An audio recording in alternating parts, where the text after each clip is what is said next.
मगच्या भाव भयणीनो आमी आमच्या कुटुंबांत आमकां 5 आंकयो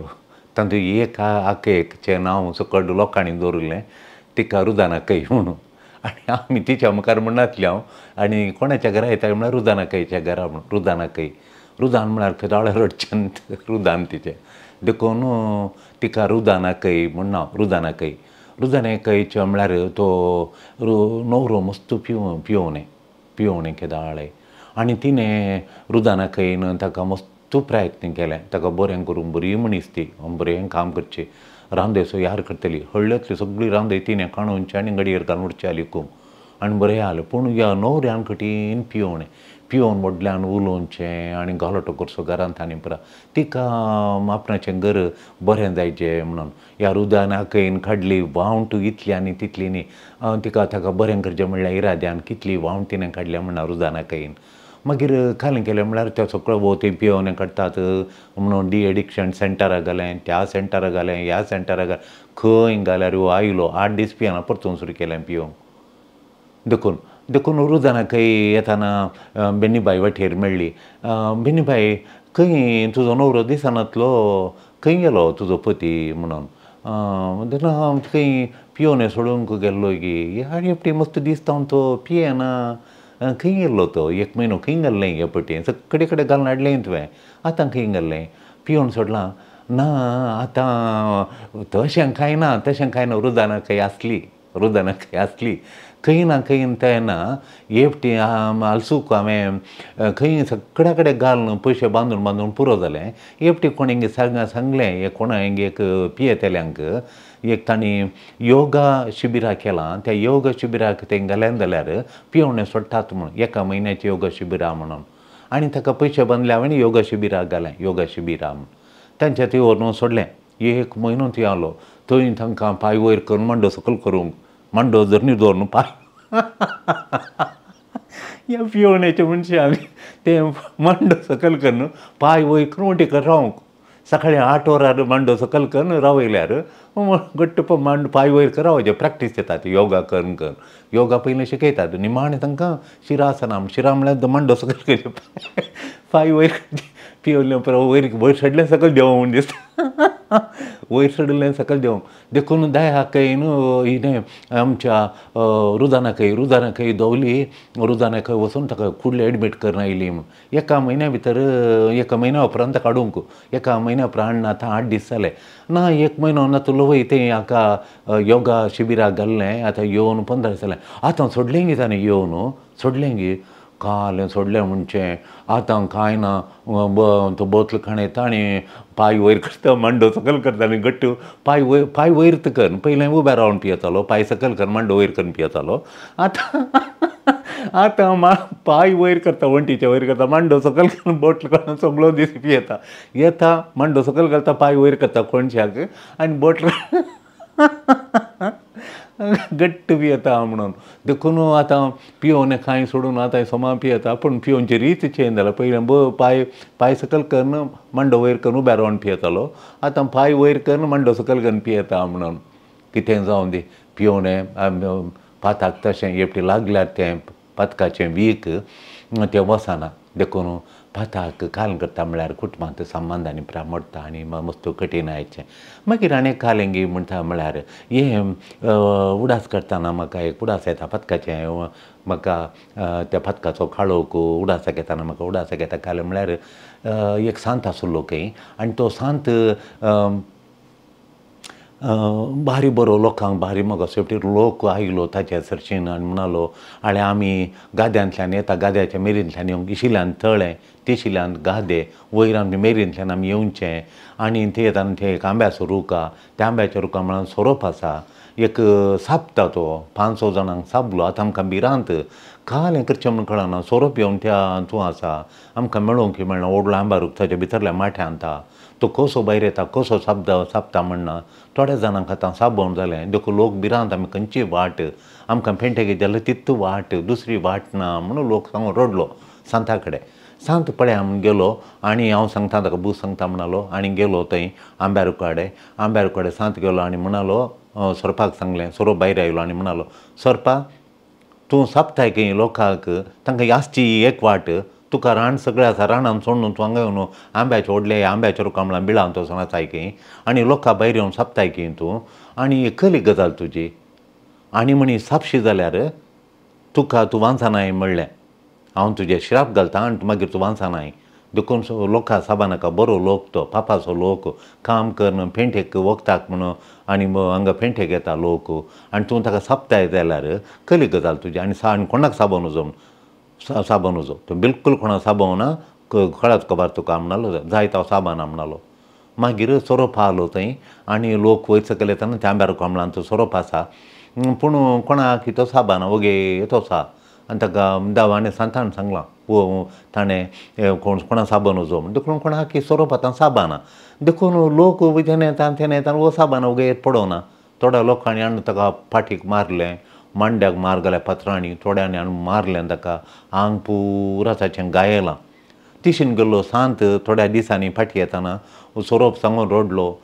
ती सांता तुवें म्हाका साबानाका म्हणलें आळे सापताना म्हाका कोणी फातर मारनातले हांव थंय म्हाका पळोवन दवंतली आतां तुवें साबानाका म्हणलें सकडी जोराचे मनशान पापाच्या मनशान म्हाका फातर उडोवन म्हज्या आंगा पुरा गाय जाल्यात हांवें कशें सोंसचें तुवें सांगलें म्हूण हांव साबाना म्हूण देखून सांत म्हणालो एक झाप दिली ताका ती झाप म्हज्या काळजांत आजून या ती सांतान सरपाक दिल्ली आमी साबन उजो वीक घालून उजो वय पूण आमी कांय करचें सांतांनी एक ताका सरपाक सांगलें हें आमी सगळ्यांनी करचें सांताचें सांगली तें उतरां आमच्या काळजांत दवरून आमी तशेंच करचें सांत म्हणालो ये सरपा तुका हांवें सांगलें साबानाका म्हूण पूण तुका पुस्स करनाका म्हूण सांगलें तुका पुस्स करनाका म्हूण सांगलें पुस्स करचें तुवें पुस्स करचें लोक येताना तो लोक दवरता भियान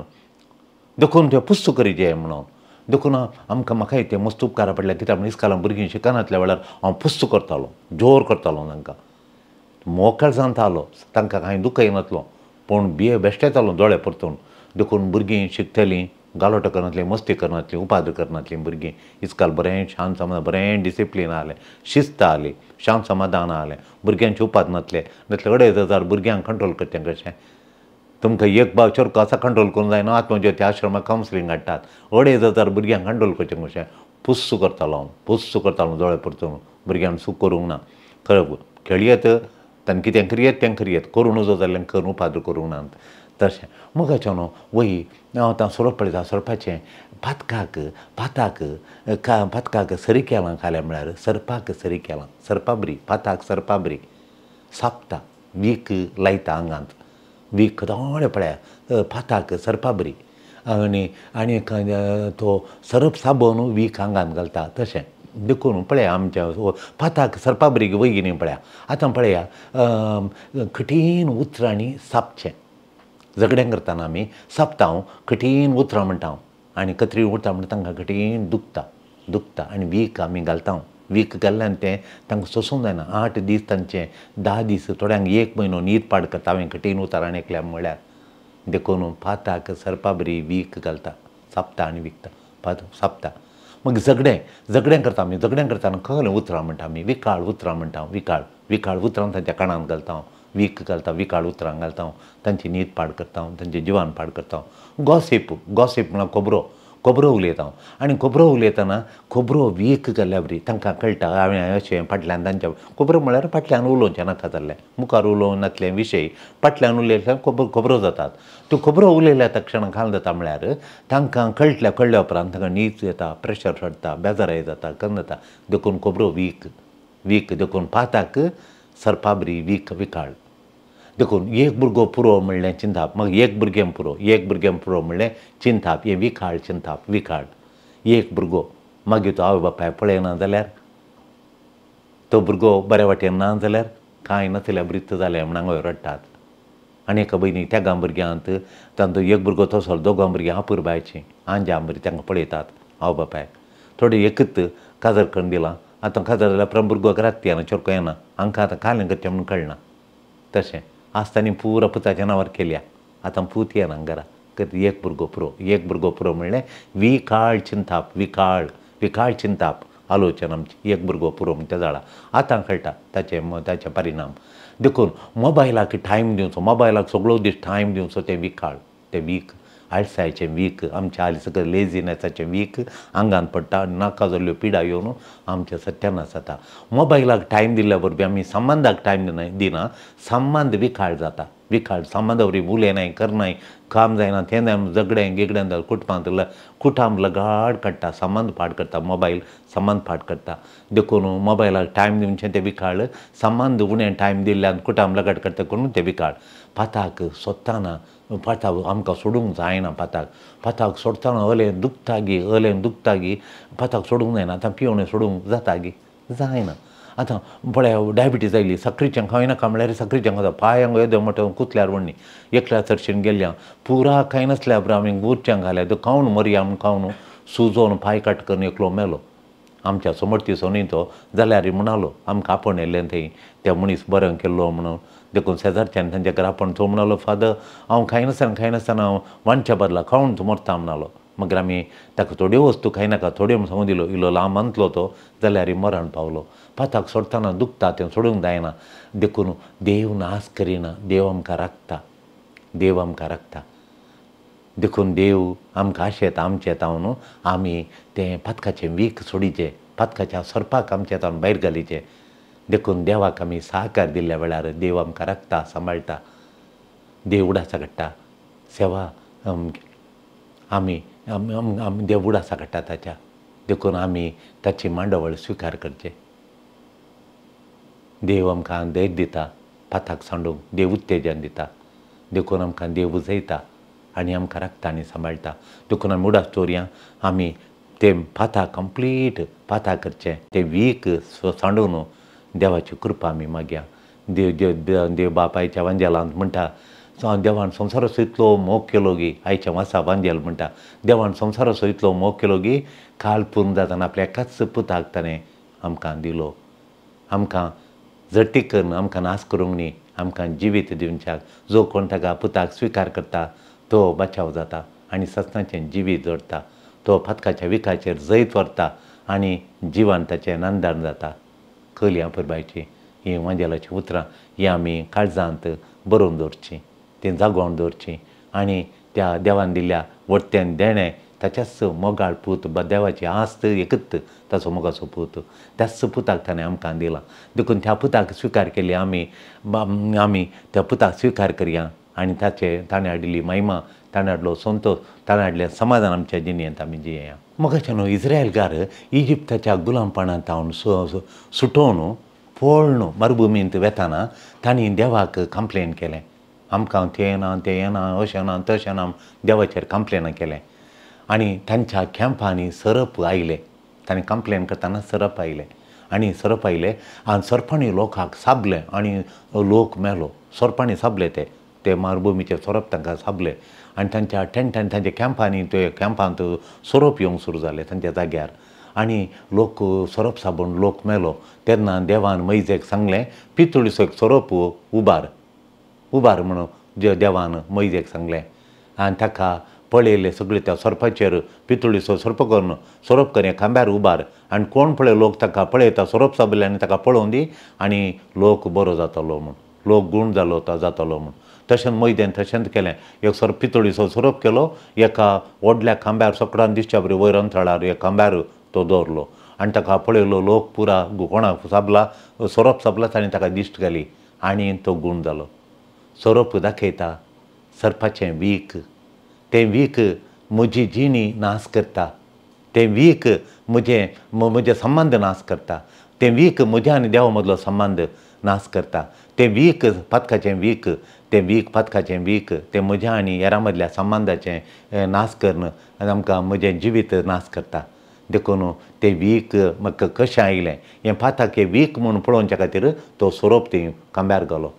आनी तो सोरपा पळयता म्हणटाना तें वीक तुजें तें आसा गे म्हूण म्हजी आत्मा परिक्षा करूं, म्हजी कोस्त्यार ताची झडटी करूंक तें सोरोप पळयात तें वयर सोरोप तापय पितळ सोरोप. तो सोरोप विकाळ ताका सोडा तुमी, ताका सोडा. कोण ताका सोडटा त्या विकाक सोरपाच्या विकाक कोण सोडता पळय, पातकाच्या विकाक कोण सोडता पळय तो बचाव जातलो म्हूण देव कृपा दिता.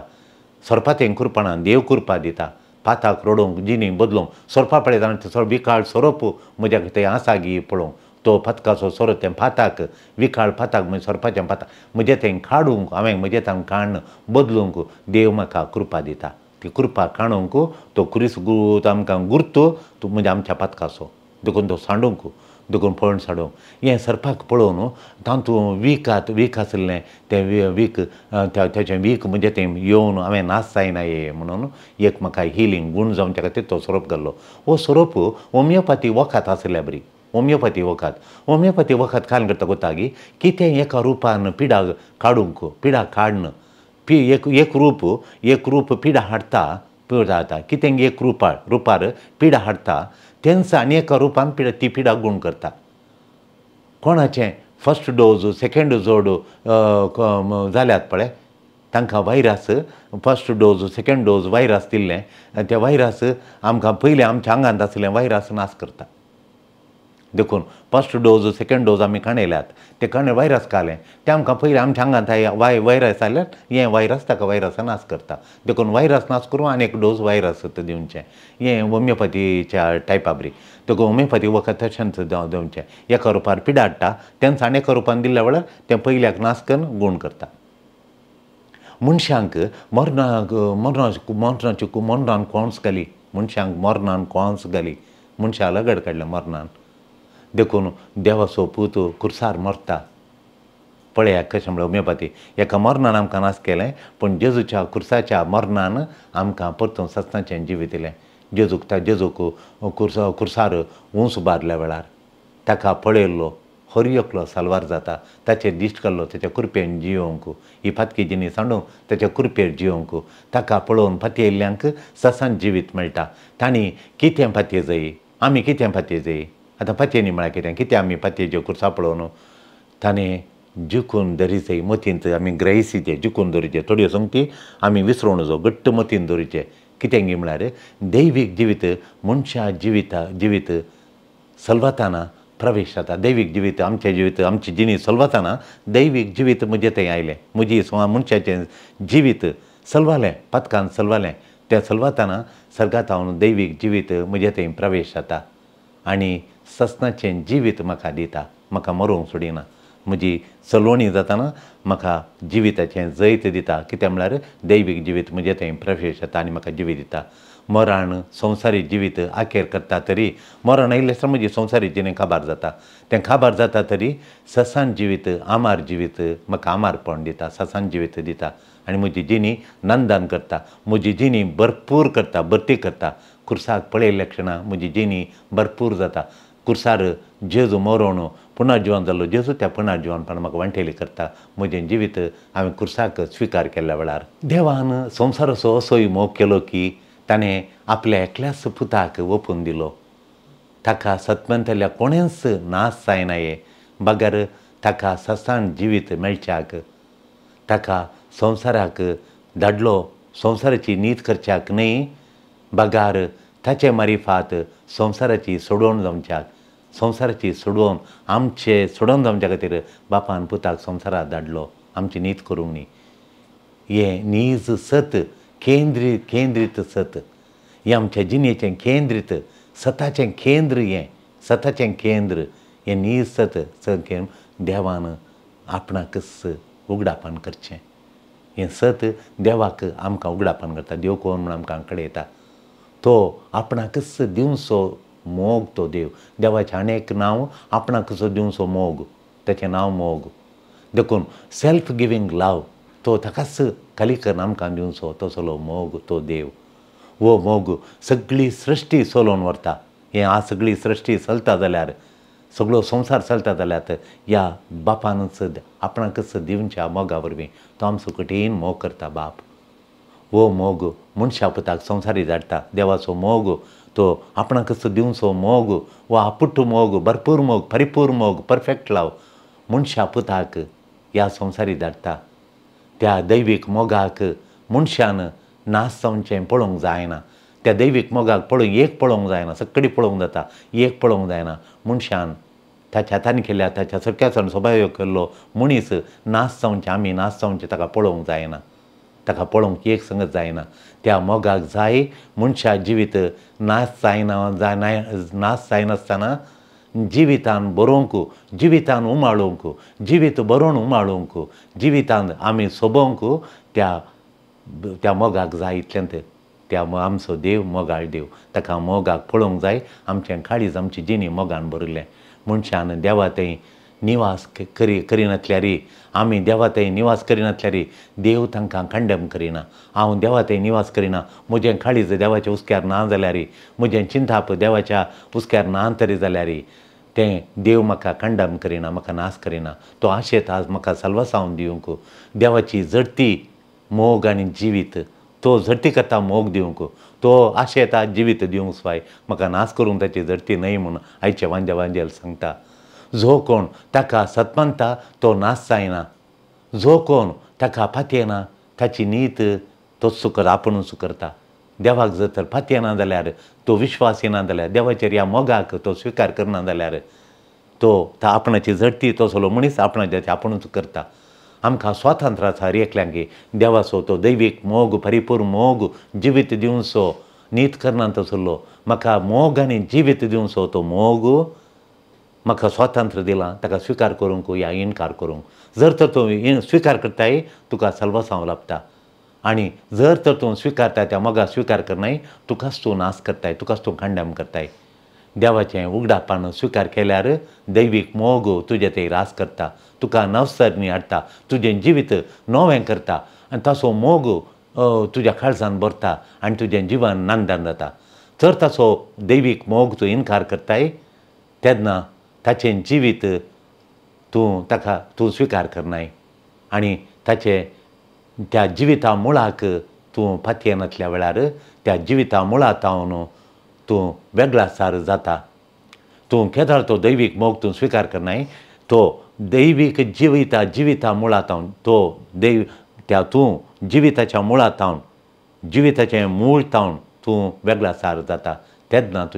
तुजो नाश जाता तेन्ना तूं केदार तूं त्या जिविताच्या मोगातावन तूं वेगळासार जाताय जिविताच्या जरीतावन मोगाच्या जरीतावन तूं वेगळासार आशेताय तूं विश फातयनाय त्या दाळा तुजो सर्वनाश जाता तुजो नाश जाता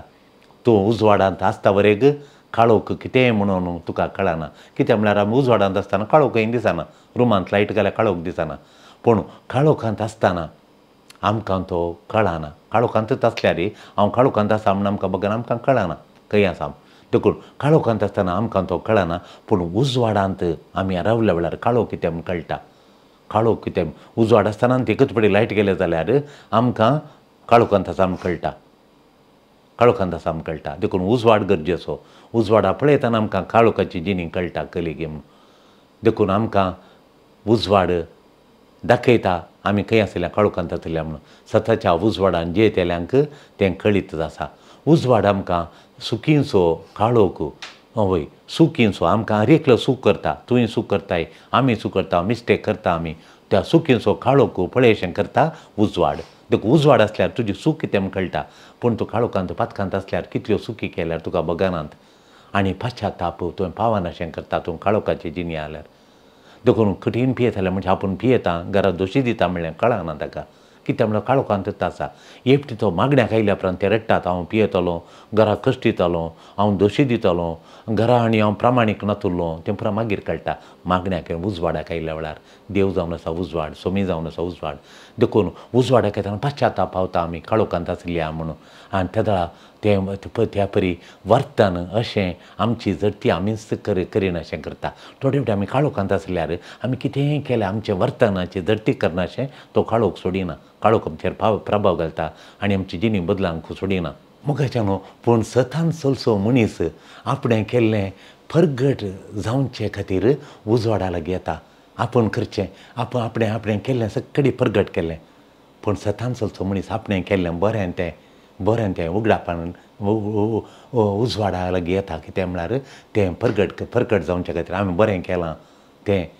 ताका परगट जावचे खातीर तो जेजू लागीं येता उजवाड देवा लागीं येता बरें करच्यो बऱ्यो करण्यो करतेलीं उजवाडा लागीं येतात वायट करण्यो करतेलीं त्यो वायट करण्यो करतेलीं त्यो गुपीत करतात आनी गुपीत रावतात कित्याक म्हळ्यार तांकां त्यो तांचें वायट हेरांक कळीत जायत म्हूण ते लिपोवन दवरच्या खातीर त्यो उजवाडा लागीं येनात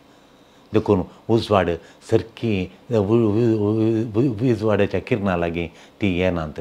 बऱ्यो करणी करतेलीं जाल्यार तांकां सखत खंय थावन मेळटा, खंय थावन प्रेरण मेळटा. तो देवच तांकां प्रेरण बरें करूंक आनी तांकां सखत प्रेरण बरें करूंक बरें करूंक सखत त्राण तो देव तांकां दिता. देव बऱ्यो करण्यो उजवाडाक हाडटा देखून तीं उजवाडा लागीं येतात आनी तांकां उजवाडा लागीं हें तांकां जाय. उजवाडा लागीं येवन देवान तांणी करचें बरें आनीक बरें करूंक देव तांकां सखत दिवन दी, देव तांकां प्रेरण मेळटा म्हणून तीं उजवाडा लागीं येतात.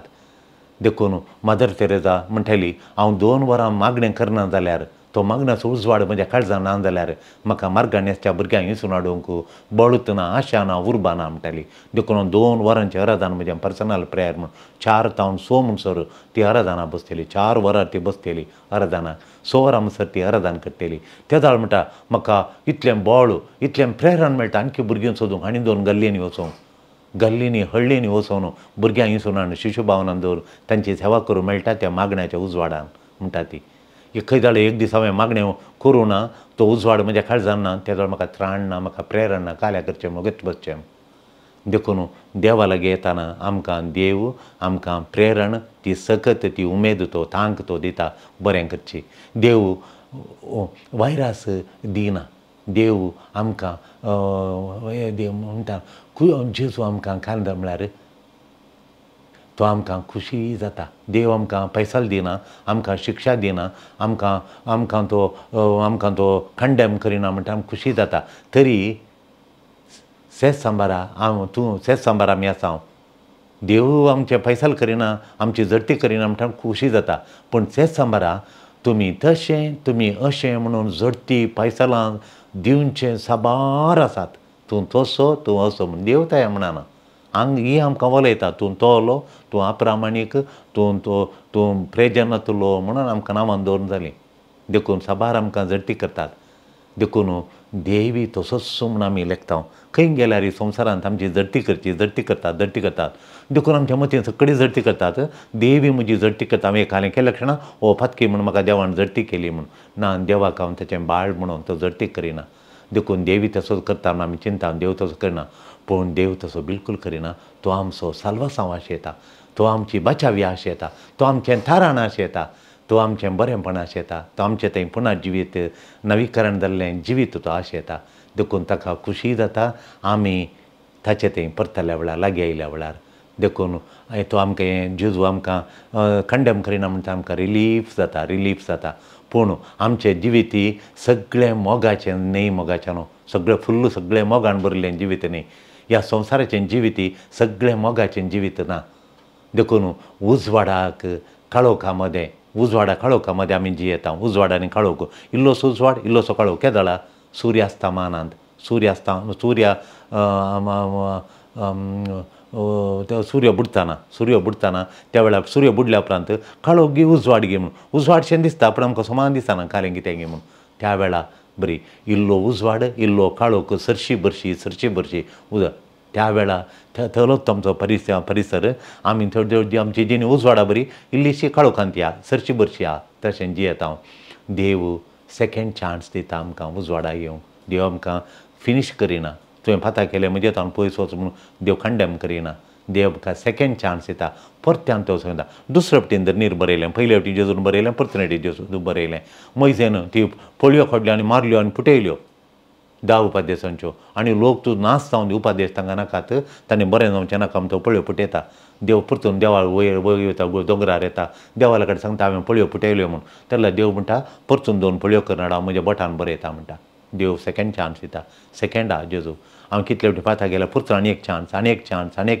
चान्स म्हाका दिता. बरो हांवें परिवर्तन जावं, पाश्चात्ताप पावोंक.